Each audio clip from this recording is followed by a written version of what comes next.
नमस्ते एन्ड सबैलाई good afternoon है। आज चाहिँ म देख्न सक्नुहुन्छ टी पार्क आएको छु सिमेन्ट लोडको लागि है।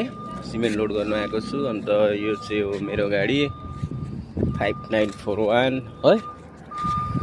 अन्त देख्न सक्नुहुन्छ यस्तै छ टी पार्कको नजाराहरू।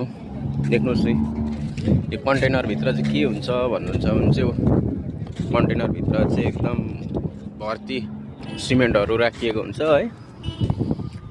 अन्त देख्न सक्नुहुन्छ उहाँ कत्रो मिसिनहरू छ यहाँ। कन्टेनरहरू चाहिँ जुरुक उठाउने मिसिनहरू छ है। देख्न सक्नुहुन्छ एउटा मिसिन यहाँ पनि रहेछ है। हुन्छ प्राय ड्राइभरहरूलाई अब सबैलाई थाहा हुन्छ भन्ने पनि केही छैन है। कतिजना ड्राइभरहरूलाई थाहा नहुनु पनि सक्छ है। त्यसले गर्दाखेरि चाहिँ यो चाहिँ थाहा नहुने ड्राइभर साथीहरूको लागि टी पार्कको नजारा हो है साथीहरू। देख्न सक्नुहुन्छ यस्तो छ, एकदम बबाल छ ठाउँ चाहिँ हो। एनजेपीहरू त जानुभएको होला साथीहरू, तर एनजेपी भन्दा चाहिँ यहाँ चाहिँ अलग्गै छ कि, छुट्टै छ। देख्नुहोस् गाडी आउँदैछ। अन्त देख्नुहोस् न कन्टेनरहरू हेर्नुहोस्, यत्रो माथिबाट चाहिँ त्यो मिसिनले चाहिँ जुरुक उठाएर तल राख्ने उठाउने काम गर्छ है। अन्त यहाँ चाहिँ डाइरेक्ट ट्रेनले ल्याउँछ है।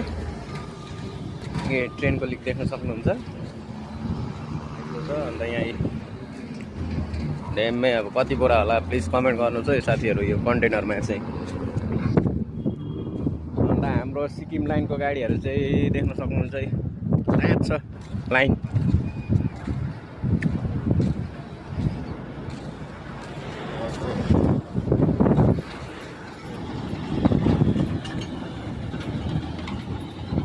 यहाँ चाहिँ अलिक लोड गर्ने लोडिङ सिस्टमहरू अलिक बेसी छ क्या यहाँ चाहिँ।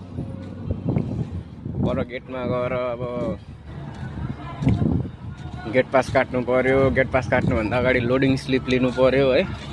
धेरै लामो छ क्या सिस्टम चाहिँ यहाँनिर। हामीलाई अब हेरेसमेन्ट चाहिँ धेरै नै छ यहाँनिर टी पार्कमा।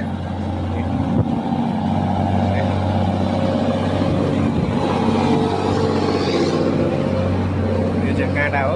पर गाडी अब त्यहाँ प्रत्येक गाडी चाहिँ त्यहाँनिर अब वेट हुन्छ, खालि लोड